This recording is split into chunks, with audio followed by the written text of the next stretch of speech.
Hello everyone, so welcome to our video series on German language for beginners.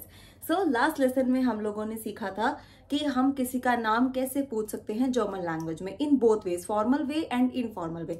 अब इस lesson में we will learn that how to tell about your well-being and how to ask about other well-beings in German language. So जैसे कि हमने last lesson में सीखा था कि दो वेज होते हैं, formal way and informal way. So lesson start करने से पहले मैं आप सबको बताना चाहूंगी कि आप हमारा इंस्टाग्राम पेज भी फॉलो कर सकते हैं जिसमें हमने एक सीरीज चढ़ाई हुई है डेली वोकैबुलरी के नाम से. सो you can also follow that and उसमें हम डेली इंस्टाग्राम पे अपने ग्रामर के टॉपिक्स शेयर करते हैं in German language. This will be very helpful, so you can also follow that. So let's discuss about second lesson, Lektion 2. So you have to ask accordingly in formal situation and informal situations. आप कैसे पूछ सकते हैं formal situations में about how are you? So first of all we will learn how are you. We geht es Ihnen? Please note that this is formal situation. You can always use Ihnen in formal situation. So, wie geht es Ihnen? How are you? Noch einmal. Wie geht es Ihnen? Okay, how are you? Now let's discuss the informal situation कि हम informal situations में about other well-being कैसे पूछेंगे. So wie geht es dir? Noch einmal. Wie geht es dir? Please note that this is informal situation. And also हमने ये अपने last lesson में भी सीखा था कि जो there होता है हमेशा हम informal situations में use करते हैं. So please try to speak with me. We geht es dir. How are you? Okay. Now let's discuss the second way in informal situations. We geht's. Okay. We geht's. So this is also informal situations. We geht's. Okay. Now let's learn the different ways to answer these questions. So how can we answer these questions in informal way and in formal ways? So let's discuss. We get. If you want to say I am good, mir geht es gut. Mir geht es gut. I am good. Also I am well. I am good, I am okay. So mir geht es gut. Please note that mir geht es gut we can also use this in both situations. Formal में भी use कर सकते हो और informal में भी use कर सकते हो. ओके. एक और वे होता है बताने का. mir geht es sehr gut. I am fine और I am doing very well.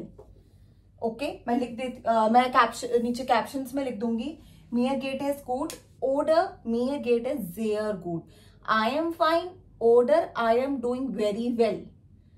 Okay. दोनों में हम जब हम ठीक है या फिर हम बहुत अच्छे हैं तो हम अपने सिचुएशंस के अकॉर्डिंग हम आंसर कर सकते हैं. mir geht es gut, mir geht es sehr gut. I am fine oder I am doing very well. Okay, so now let's discuss another ways to answer this question. Please note that you can also give one word answers. मतलब जब आपका मन नहीं है पूरा sentence बोलने का तो you can also give one word answers. So what can you say? Good. Okay. Oder sehr gut. Good or very good. जिससे कि मैं आपसे पूछती हूँ wie geht's? So you can simply answer good. Oder sehr gut. Okay. Now let's discuss what are the other ways. Super. Noch einmal. Super. Okay. Next. Wunderbar. Please try to note my pronunciation, how I am pronouncing these words. Okay. Please listen to this very carefully. Noch einmal. Super oder wunderbar. Wunderbar. सो आप समझ ही सकते हो, wunderbar means wonderful and this is super. Okay, so please note that the sound of S in German language is Z, super. Okay, wunderbar. Now let's discuss another ways. Ausgezeichnet. I know this is थोड़ा सा लंबा word है, थोड़ा सा long है pronunciation में, but if you will try you can also speak. Ausgezeichnet. इसको parts में डिस्ट्रीब्यूट करके बोलने का ट्राई करो. Ausgezeichnet. Please note the sound of Z in German language is S. This is the opposite from English. Okay, Ausgezeichnet. So what's the meaning of Ausgezeichnet? Excellent. Please एक चीज और ध्यान रखो कि जब भी आप इन क्वेश्चंस के आंसर कर रहे हो, please try to speak with some expressions. जैसे कि मैं आपसे पूछती हूँ विकेट्स, सो आप इसका आंसर ऐसे करेंगे, Ausgezeichnet, मतलब excellent, I am very good, I am doing very well. Okay, excellent. Also you can say tall. Tall. So what's the meaning of tall? Tall. Great. Tall. Another way. Prima. Prima. Noch einmal. Ausgezeichnet. Next. Tall. Next. Prima. So meaning of tall and prima is both same, great or good, very good, as per your situations. तो ये last way है, one word answer. मतलब last नहीं है, but आप बहुत सारे veg में यूज कर सकते हो. Fantastic, fantastic, fantastic. ओके, सो फैंटास्टिक, फैंटास्टिक.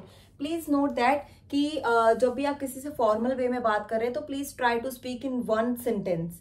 जब आप किसी को आंसर कर रहे हैं तो प्लीज ट्राई करो कि आप उसको एक सेंटेंस में आंसर करो. इनफॉर्मल वे में वन वर्ड यूज कर सकते हो आप लोग. Okay, so noch einmal, fantastisch, fantastic. If आप जैसे नॉर्मली बोलना चाहते हो कि बस ठीक हूं, नॉट सो बैड, मतलब नॉट सो गुड और नॉट सो बैड, तो आप एक और मैं आपको बता देती हूँ. गेट, नॉट सो बैड, ये पॉजिटिव आंसर होता है. Not so bad, skate. ठीक है. Now let's discuss another negative answers. मतलब अगर हम अभी तो ये हमने सब पॉजिटिव आंसर्स के बारे में बात करी है कि पॉजिटिव हम कैसे बोल सकते हैं. जब आपको नेगेटिव बताना है कि नेगेटिव, तो वो कैसे हम बोलेंगे. Get some negative answers. So मियर गेट एस schlecht. Mir geht es schlecht. Oder मैं नीचे लिख देती हूं, Mir geht es nicht gut. इनके मीनिंग्स होते हैं I am not so well oder I am not doing well. दोनों के आंसर सेम होते हैं. I am not so well, I am not doing well. So कैसे. noch einmal, mir geht es schlecht. Mir geht es schlecht. Another way, mir geht es nicht gut. Mir geht es nicht gut. Let's look at some another negative answers. Okay, so if आप बोलना चाहते हो I am feeling very bad, like if you want to put very in the sentence, so how can you put mir geht es, इधर बस sehr आ जाएगा. Please note that S sound is Z. Mir geht es sehr schlecht. Mir geht es sehr schlecht. Now miserable oder fruchtbar. Noch einmal. Miserable, fruchtbar. Noch einmal. Miserable, fruchtbar. So the meaning of miserable is miserable.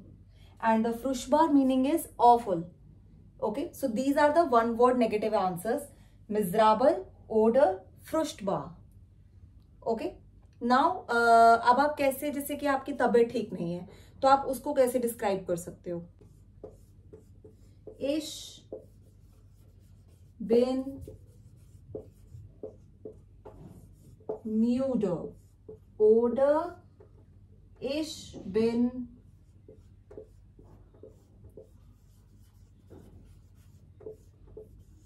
krank. Okay, so meaning I am tired or I am not well. मतलब जैसे कि आप बोलते हो कि मेरी तबीयत ठीक नहीं है तो आप बोल सकते हो ich bin krank, ich bin krank, ऐसे थोड़ा सा एक्सप्रेशंस के साथ. müde, ich bin müde, I am tired. और इफ आप बोलना चाहते हो ich bin like I am very tired तो ich bin sehr müde, मैं बहुत ही ज्यादा थका हुआ हूँ या थकी हुई हूँ. Ich bin sehr müde, ich bin müde. Okay, if you want to ask about others well-being in response, in response का मतलब मेरा है कि जैसे किसी ने आपसे पूछा wie geht's तो आपने आंसर किया good, फिर साथ में ही आपको उससे पूछना है तो how can you ask? Okay, so formal situations में und ihnen और informal situations में und dir, dir. Formal situations में und ihnen and informal situations में und dir. ठीक है, noch einmal und ihnen and informal situations में und dir. अब und dir, अब आप सोच रहे होंगे इसका आंसर क्या देंगे, तो इसका आंसर वही देंगे जो हमने डिस्कस किया है अभी अभी जस्ट. und dir gut या ich bin auch gut. तो एक बार ये भी डिस्कस कर लेते हैं. जैसे आपने किसी से पूछा wie geht's, उसने बोला good, आपने बोला good und dir, तो वो बोलेगा auch gut, मतलब मैं भी ठीक हूं. तो भी में जो होता है वो auch आता है, जैसे कि auch gut danke oder auch nicht gut. इसमें आप danke नहीं बोलोगे क्योंकि आप खुश नहीं हो. ठीक है, तो auch gut danke. danke जो हम यूज करते हैं वो पोलाइटनेस के लिए यूज करते हैं क्योंकि उसने आपसे भी आपकी वेलबींग के बारे में पूछा है, तो इसलिए auch gut danke. और अगर आप जैसे अगर वो भी ठीक नहीं है और फिर आप अपने बारे में बता रहे हो कि auch nicht gut, तो आप बोल सकते हो auch nicht gut. Okay, so ये थे हमारे कुछ examples to ask about other wellbeings और अपनी वेलबींग के बारे में बताने के लिए. So I hope you like the video, और ये हमारी वीडियो सीरीज ऐसे ही चलती रहेगी और हम हर एक चीज को बहुत डेप्थ में लेके चलेंगे. सो if you want more learning videos, please don't forget to subscribe my channel and follow my Instagram page. So thank you so much everyone.